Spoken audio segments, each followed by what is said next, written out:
का नाम तो आप सभी ने सुना होगा कि फराह बच्चे को निमोनिया हो गया। देखा जाए तो बच्चों में निमोनिया होने के चांसेस सबसे ज्यादा होते हैं, जिस वजह से बच्चे जल्द ही इन्फेक्शन के शिकार हो जाते हैं, जिसकी मुख्य वजह इन्फेक्शन को माना जाता है। आज संजीवनी में हम बात करने जा रहे हैं निमोनिया की। तो डॉक्टर चौहान से जानेंगे कि क्या है निमोनिया, क्यों होता है निमोनिया और क्या है इसका आयुर्वेदिक इलाज। साथ ही संजीवनी टिप्स में जानेंगे क्या है मसालों का कमाल। तो सबसे पहले डॉक्टर चौहान से जान लेते हैं कि क्या होता है निमोनिया, क्यों हो जाता है और बच्चों के लिए ये कितना खतरनाक है। देखिए, निमोनिया जो है वो एक हमारे फेफड़े या लंग्स का एक रोग है। लंग्स के अंदर छोटी छोटी सी पॉकेट्स होती हैं, एयर सैक्स उनको बोलते हैं, जिसमें के ऑक्सीजन जाती है। उनमें म्यूकस भर जाए, उनमें सूजन आ जाए, इन्फ्लेमेशन वहाँ हो जाए, तो उस रोग को कहते हैं निमोनिया। और निमोनिया जब हो जाता है, क्योंकि वहाँ पर एक तरह से इन्फेक्शन हुआ, तो सांस लेने में कष्ट होता है। कई प्रकार के लक्षण उसमें होते हैं। क्यों हो जाता है, अनेक कारण हैं उसके। अगर हम थोड़ा सा मॉडर्न मेडिसिन की दृष्टि से कहें तो आमतौर पर एक बैक्टीरियल इन्फेक्शन, बैक्टीरिया या कभी कभार जो है कोई फंगस या कोई वायरस की वजह से इन्फेक्शन हुआ, किसी भी कारण से इन्फेक्शन लंग्स में होता है, तो उससे निमोनिया बन सकता है।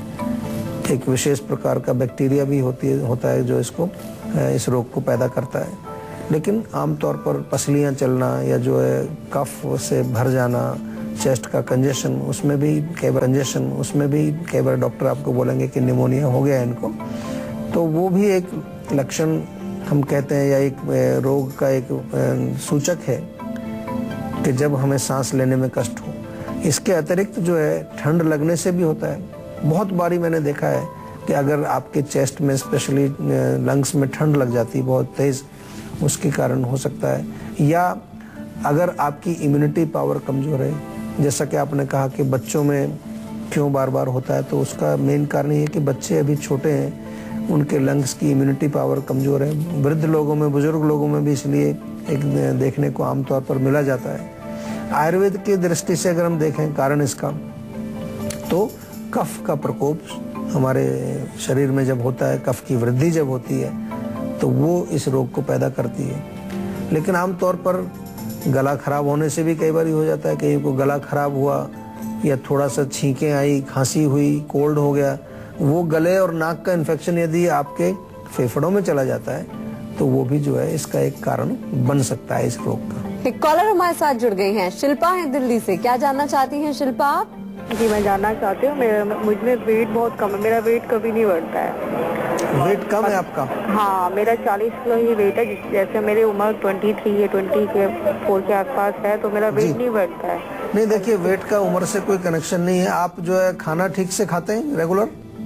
खा पी नहीं लगता है बॉडी से, ना ग्रोथ बॉडी में हेल्थी बनाता है, ना कुछ। खाया पिया लगता नहीं है। तो आपका जो है पाचन कैसा है, हाजमा ठीक है? नहीं, वो भी ठीक नहीं रहता। हाँ जी, दो चीज ही केवल लेनी है आपको, आंवला और शतावरी। आंवला और शतावरी दोनों को बराबर बराबर मात्रा में मिला करके एक मिक्सचर बना लीजिए, और इस मिक्सचर में से एक एक चम्मच दिन में 2 बार आपको लेना है। दूध के साथ लेंगे या पानी के साथ लेंगे, जैसा भी आपको सुविधा है, लेकिन 2 टाइम इसको रेगुलरली लेना है। 1 टीस्पून भर करके पूरा। साथ में अपने पाचन को ठीक करने के लिए थोड़ा सा अदरक का सेवन आप करिए। खाना खाने से 5-7 मिनट पहले छोटा सा अदरक का टुकड़ा आप चबाएं, उसको चूसते रहें, ताकि वो रस जो अंदर जाएगा वो आपकी अग्नि को थोड़ा सा स्टिमुलेट करेगा और आपकी अग्नि भोजन पचाने में सक्षम रहेगी। तो अब डॉक्टर साहब से जान लेते हैं कि कैसे पहचाना जाएगा निमोनिया, साथ ही आखिर वो कौन कौन से लक्षण हैं जिनमें निमोनिया को समय रहते पहचाना जा सकता है। मेन लक्षण इसमें खांसी बहुत तेज आती है, खांसी में बलगम आएगी, कई बार जो है पीली बलगम आएगी, कभी कभार जो है थोड़ा कई अलग टाइप की बलगम, कुछ हरे रंग मिला हुआ उसमें, कभी कभार बहुत ज़्यादा म्यूकस जो है पस टाइप का उसके अंदर आता है। खांसी एक मुख्य इसमें लक्षण है। सांस खींच करके आना, आपने देखा होगा छोटे बच्चों में भी कई बार उनकी पसलियां जो है ऊपर नीचे होती रहती हैं, सांस नहीं आता है, बहुत जल्दी जल्दी सांस लेना पड़ता है। और वो स्थिति ऐसा नहीं कि चलने फिरने पर होती है, लेटे लेटे भी प्रॉब्लम होती है। लेटे हुए आपको सांस लेने में तकलीफ हो रही है, सांस खींच करके आता है, आपकी जो हार्ट रेट बढ़ जाती है, हृदय की गति तेज हो जाती है, बुखार हो जाता है, भूख नहीं लगती है, शरीर में एक थकान सी, एक हड़कल सी जो कहते हैं कि हरारत महसूस होती है, पेन पूरी बॉडी में आपको महसूस होता है, कमजोरी बहुत शरीर के अंदर हो जाती है, तो इस और चेस्ट में पेन होता है, चेस्ट के अंदर पेन एक इसका मुख्य लक्षण है। तो इस प्रकार के लक्षण इसके अगर कहीं नज़र आते हैं तो थोड़ा चेकअप वगैरह कराना चाहिए, थोड़ा सीरियसली इसको लेना चाहिए।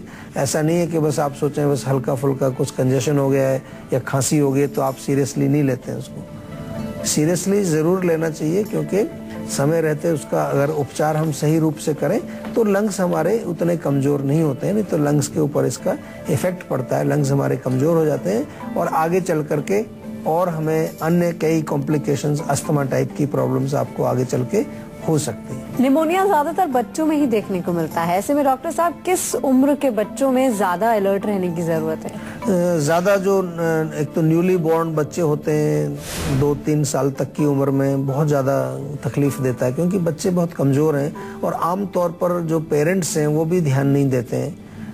पंखा चल रहा है, हमें ठंड नहीं लग रही है, हमारी इम्यूनिटी स्ट्रांग है, छोटा बच्चा है उसको ठंड लग रही है, या कभी ठंडे पानी से नहला दिया या कभी ठंडी चीज़ उसको कोई खिला दी।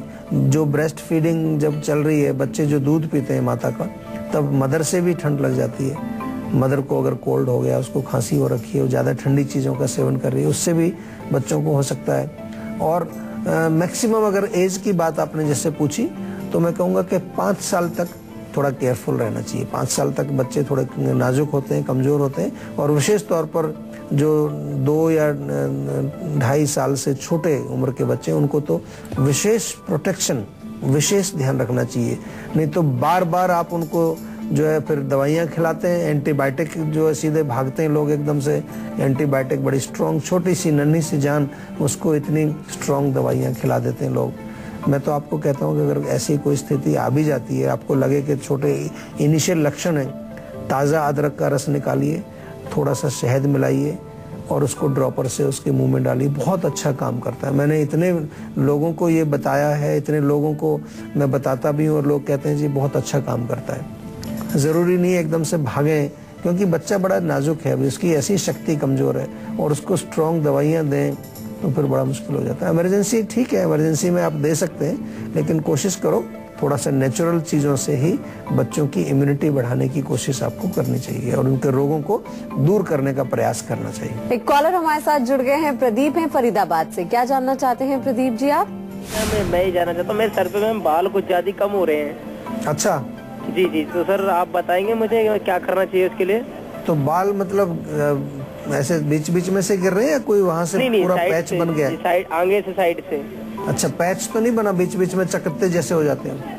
नहीं नहीं, ऐसा कुछ नहीं है जी। अच्छा, आगे की तरफ से बाल आपके जा रहे हैं? हाँ जी हाँ जी। देखिए, इसमें बहुत कुछ कर सकते हैं। अगर आपको करना है तो एक काम करिए कि एक तो अच्छी तरह से तेल की मालिश करिए पूरे स्काल्प में, और तेल में थोड़ा सा काली मिर्च का पाउडर मिला लीजिए आप, और काली मिर्च का पाउडर बना के पेस्ट बना लीजिए थोड़ा सा, और जहाँ जहाँ पर बाल आपके नहीं हैं वहाँ उसको थोड़ा सा जेंटल मसाज करना है। हल्का सा जलन भी होगी, थोड़ी तकलीफ होगी, लेकिन थोड़ा सा वो स्टिमुलेट करता है, हमारे हेयर फॉलिकल्स को स्टिमुलेट करता है। अगर आपकी उम्र अभी बहुत ज़्यादा नहीं है, यानी कि 30 से ऊपर अगर आप नहीं हुए, तो कोशिश करने की आपको कोशिश करनी चाहिए इस तरह से, और उससे कुछ आपको लाभ मिल सकता है। इंटरनल खाने के लिए बहुत ज़रूरी है कि आप काले तिल और आंवला दोनों को बराबर बराबर मात्रा में कूट करके चूर्ण बनाइए, और इस चूर्ण में से 1-1 चम्मच सुबह शाम दूध के साथ आप सेवन करिए। इस प्रकार से आपके बालों की वृद्धि भी होगी,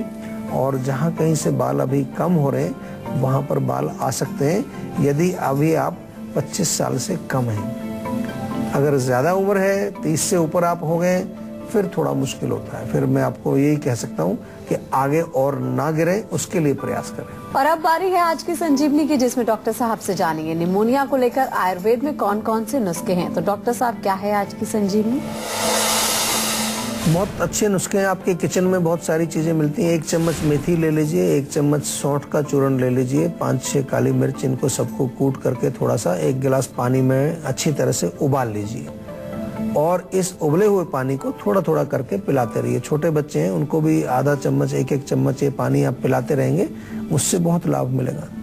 इसके अतिरिक्त एक बहुत बढ़िया नुस्खा है जो मैं हमेशा बताता हूँ, बहुत लोगों को मैंने बताया है, इसका बड़ा इफेक्ट होता है। उसमें आपने 5 चीज़ें लेनी है: सौंठ, काली मिर्च, पिपली, इलायची और दालचीनी।